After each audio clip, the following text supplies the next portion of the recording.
everyone. It is about time we did a keto update. I guess now I'm 6 weeks in.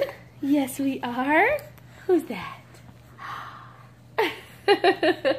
For those of you who have been asking, Elliot is not doing keto with us. I don't really agree with adults who force their kids to do diets and lifestyle that their kids don't choose. I don't know.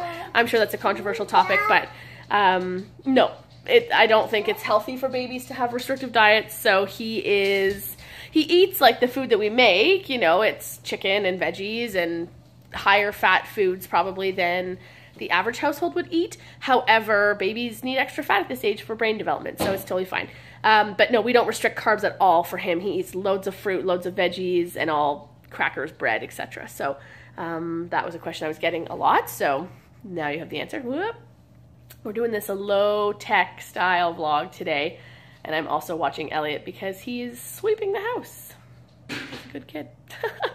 So, keto update. So, yes, it's been about 6 weeks since we started, and Steve never took his initial weight because he didn't want it to be competitive with me, which I think is hilarious, but he's so... You good? Yeah. He so obviously has lost a ton of weight. So he's enjoying it a lot. I have lost, now, to be fair, I also didn't really check my starting weight because we started right when we got back from Florida, basically, and I should have written it down and I didn't. However, I do know that in MyFitnessPal, I had the weight that I was in November, like leading into the Christmas holidays. And since that weight, so like my early December weight, I am down 35 pounds. So one way or another, I'm pretty happy with that. I am 14 pounds away from my first goal weight. And that is the weight that I said I wanted to get to before we start trying for another baby. And at this rate, like our next fertility appointment is in April, and that means I have like all of March and a week or two in April. So I basically have about 6 to 8 weeks, and I'm quite confident that I can lose that weight. So provided I don't hit any major plateaus, things should be right on track. So that's been really good. Be careful, buddy. Be careful. Are you farting on the floor? That's rude.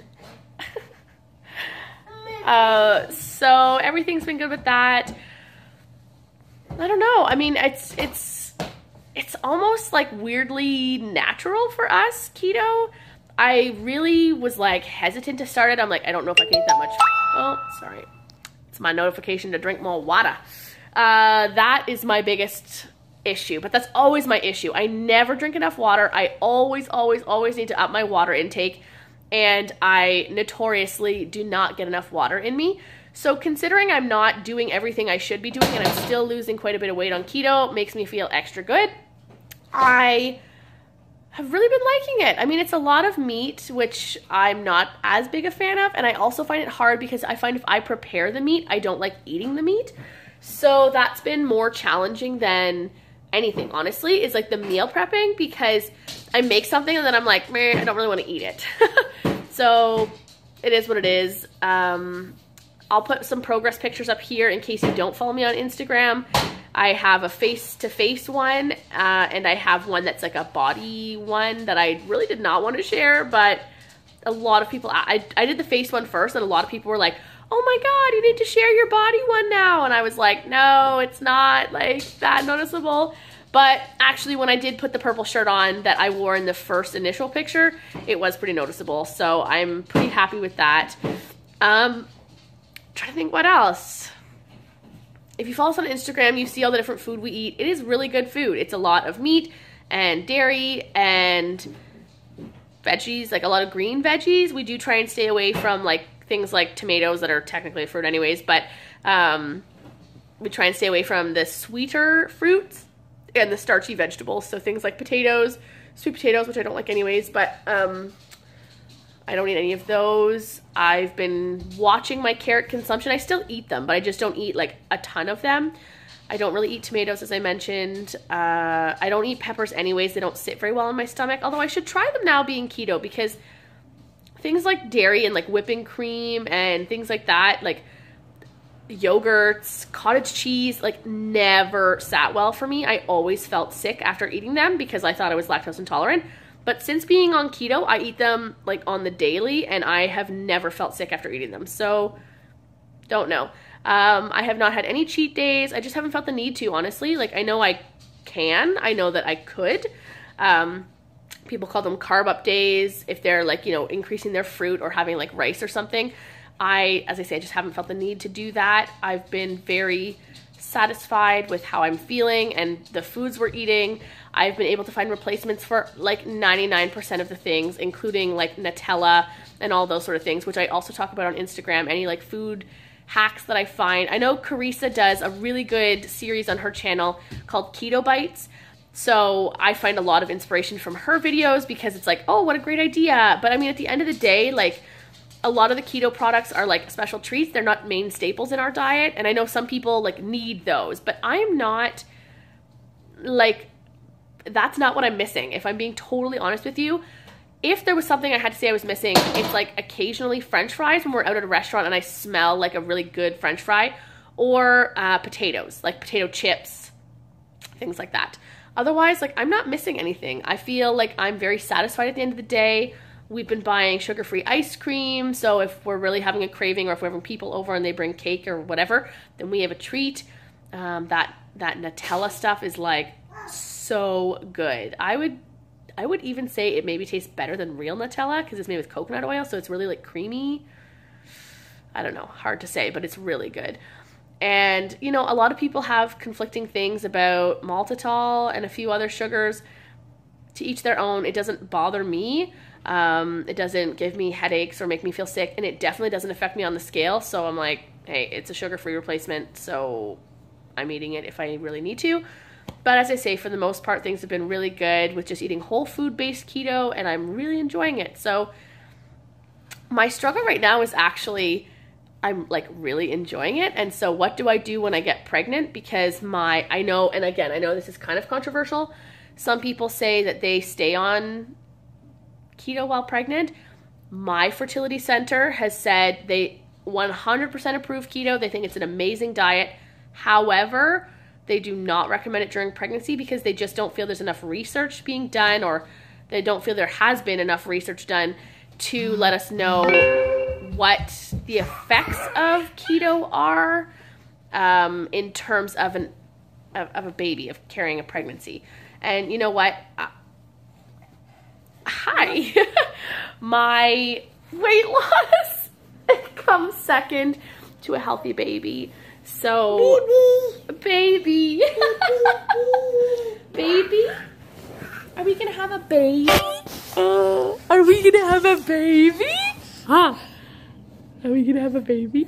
He thinks I'm kidding. Are you chewing a sock? That's perfect. Anyways, so yeah, I just think my main priority is having a healthy pregnancy. I do think that I'm going to do, one of my friends is pregnant and has been doing keto for a long time, and I think that the way she does it, which is she does like basically keto, like an adapted keto, so she allows herself more carbs than the average keto would allow. So basically like low carb. It's a low carb diet. And that's been working really well for her. She's been feeling well. And I think that if I have a pregnancy like Elliot's where I can eat basically anything, then I would be fine. Oh, bacon. The things kids bring to you. Thanks for the bacon. Yeah, I think that I could do that, and that I would feel fine with because you're not in ketosis, you're just low carb. And your body processes things differently. Like in the first 20 weeks that I was pregnant with Elliot, I lost weight. Like I did not gain weight at all. And in fact, that was part of the reason that I got induced, was I was gaining weight, like visually, I was large and in charge, but I wasn't gaining weight steadily the way they wanted me to. And because I was already overweight, I didn't have to lose, I mean, I didn't have to gain that much, but anyways, that was part of the reason I got induced as well. So I also don't really want to be losing weight while I'm pregnant. I would like to maintain weight and I would like to maintain a healthy lifestyle, but at the end of the day, babies first, and that's my priority. I'm not saying that that's everybody's, and I'm not saying you have to follow that. If you want to do keto while pregnant, I mean, good on ya. Steve and I don't feel super comfortable with it just because of the lack of information that's out there, and we're very like research-based people. We like to read scientific studies on things, and there just isn't enough out there right now. So I will not be doing keto full-blown while pregnant, but I will follow a keto-ish diet because Steve will want to stay on it. So that's basically my update. I mean, it's been really good. I shared my progress pictures. I talked about my weight.